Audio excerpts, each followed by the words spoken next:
Salespeople, listen up. Today I'm exposing the biggest mistakes that are made in selling that are costing you jobs daily and how to fix them to get you back on top of your game or get you to a new level you've never been at. Let's get into it. Number one, you're a yapper. All you do is talk. Guys, shut up. Like, it's so easy to become a better salesman when the step to do it is literally to just shut up and listen. Your client has an issue. You're not selling, your job is to solve. How the heck are you supposed to solve the solution if all you do is talking? You know the product. Stop trying to sell the product. Listen to what they have to say and see if you can even help them. Going into number two, which is failing to ask questions because you're a yapper or because you don't know what questions to ask, okay? And you screw up the deal because you don't know how to narrow down what their solution is. Think about it as a car salesman. You have all these cars on a lot, right? You have a funnel, your client wants this one. As they tell you price that they want, color, seats, the make, the model, the miles, you found the right one. Now you can't do that if you don't ask questions. Like for me, I do pressure washing windows. When's the last time you had a window cleaning? Have you ever worked with a company before? If they say yes, what did you like? What did you dislike? Were they easy to connect with? Stuff like that. I have talked to clients for over 40 minutes without even quoting them, just asking them questions to try to figure out if I can even help them, okay? And then that goes into no preparation. You're not prepared. Whether this be through not doing research on your own part, not practicing your sales skills, not knowing what clients you're selling to, you're not prepared. Maybe you go to a client or maybe you go to a quote and you don't have your pen and paper, which is where you write down everything that they say. Something like that. Maybe it's actual preparedness in the moment, or maybe it's being prepared for every single moment. Not knowing that knowledge that could get you to that next level, okay? You need to be prepared. Next, follow-up. Did you know the average touches to sell a job, which basically means back and forth or reach outs for a job is 5 to 7, and some of you give up on the first call that goes to voicemail, the first email that goes unanswered, the first text that goes unanswered, okay? People are busy. You and me are both busy people. We're all busy. I've had people get back to me after the 14th. There are pros that say, you are good to sell until after that 14th one, okay? I do. When I get a new client, 3 outreaches a day until they get back to me for the first 3 days, then 2 for the 4th, and then just 1 every single day until 2 weeks. Or they'll probably get back to me because they're probably annoyed that I keep talking to them if they don't actually need the job, and 90% of the time, they're just like, oh, I was busy, thank you so much, let's do next Saturday. Awesome, because I waited for that 5th, that 7th, that 14th time, okay? Next, your price focus. Now, this could be there could be a lot of reasons why you're price focused and not value focused. Understand the value always has to be higher than the price for someone to buy and be happy with the product. Obviously, it's great if people buy from you, but it's even better if they come back to buy from you more. Repeat customers are amazing. We love it. But they're not going to come back if the value's lower because someone is going to be selling cheaper and that value will be just as high, but for less amount of dollars. So, how do we do this? Well, you need to stop fixating on the price. Obviously, if you're selling a solution, if it's a solution to a problem, they'll pay anything if it's really that big of a problem. Remember, your job is to take their problem and solve it. If you don't know their exact problem and you're selling them something to a problem that they don't necessarily have, then you're gonna lose, okay? The dollar amount's not gonna make sense. The dollar amount will always make sense to the problem that is the primary problem. Now, if you're the one in charge of pricing, then you have to make sure that you've researched and your pricing is correct. Otherwise, if you don't know what your competition's doing or what your plan is, if you're on the cost side, or if you're on the premium side, if you're on the cost side or the differentiation side, then what do? Right? Because then you don't know what you're doing, and then You might do everything right and your price is just so off that they'll never say yes. So make sure that you're value focused. Understand the value they get from working with you.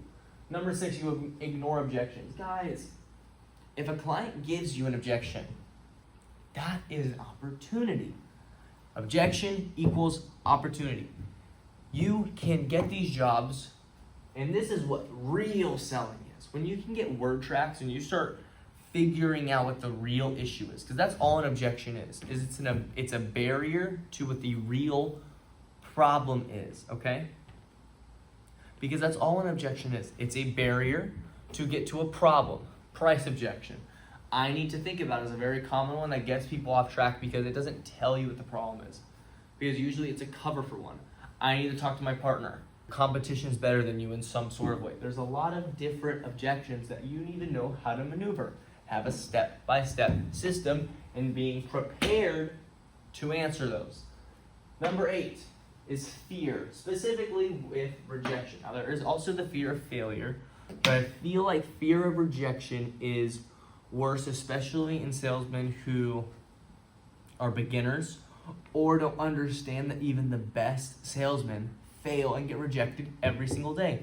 In fact, the best salesmen get rejected more than you because they're putting more volume in than you because they're not scared of rejection. I'm not scared of rejection. I'm not scared of failure. I'm only scared of quitting. I am scared of being you. I am scared of being the person who is too scared to ask because that's a guaranteed no. I don't care what the percent chance is that they say yes. You always have to ask because that's how you get more money. And the worst thing they can say to you is no, and you get no more money in the set amount that you already were getting. That's how I always beat people like you. That's how I always beat people that do the rest of this crap like you, is you're not taking that extra step. And this is a big one, is there's a lot of people scared of rejection. There's a lot of people scared of failing. I can tell you, the most successful people fail and get rejected the most often because they tried harder than you. Going into number 9, urgency. Now, I say it almost every single video, but if you don't know what you're doing and you don't practice, remember, you're the solution to your client. You're doing a disservice to your client by not knowing what you're doing because you're the solution to them. You're supposed to be able to help them. Wouldn't we all agree if someone comes to you with a problem and they say, maybe next year, I don't have the money or something, wouldn't we all agree that that problem is probably going to get worse? Yeah, probably. That's common sense. So as a salesman, if you can't give them urgency and tell them something along those lines, or maybe even giving them deals or benefits or something to incentivize them doing this, especially if you're the business owner who's the salesman, give them some urgency. If you say, oh, just get back to me. Well, now I have until the end of time to get back to you. Try to get back to me by the end of the week because I'm booking up the end of the month. Now there's the end of the month. Okay? That's different. Now it doesn't need to be those words, but if you're not creating urgency, there's no reason for me to get back to you. There's no reason for me to put you as a priority when everything else in my life is so urgent. Okay? And number 10, you have no confidence. You're a donut. Don't know how to tell you. Because let's be honest, if you don't have confidence, you're never going to win. You need to have confidence in your abilities, in your research on your product and your clients. That's what's going to bring your confidence up. You have no confidence because you don't know what you're doing. You don't know who you're selling to. You don't have a process. And you're scared of learning all this crap, or you don't even know it exists. And these holes are big, and you don't realize it. And they're slipping through your fingers, all of these sales and deals that you're missing out on. It's because you have no confidence. Confidence goes a long way. I remember my very first job, all I had was confidence. I had nothing else. I didn't know how to sell. I didn't know any of this. I was lucky the guy had no objections for me because I would have clammed up. All I had was confidence because I did my research, I knew who my client was, and I knew what my product was. I'd never even done a job yet. And I sold it to him. And it's still my most expensive gutter job, was my very first job. Confidence. Guys, these are the 10 biggest mistakes in selling. if you can even master one of these or improve in one of these, you're gonna be better than most people around you, okay? Don't get stuck around what the masses tell you to do, what the masses are doing. Look to who's the best. What are they doing? What are they good at? Because I can promise you, they're better at all of this than everyone around you. Guys, thank you so much for watching. If you're interested in this type of content, please subscribe to the channel, give a like to the video, and also if you're interested in building a 6-figure service business in under a year, I have a course in the description. Go check it out. It'll change your life because it changed mine. It's the same content that was taught to me and everything that I've learned put into one course for you to get over 6 figures. Guys, thank you so much for watching. Peace out.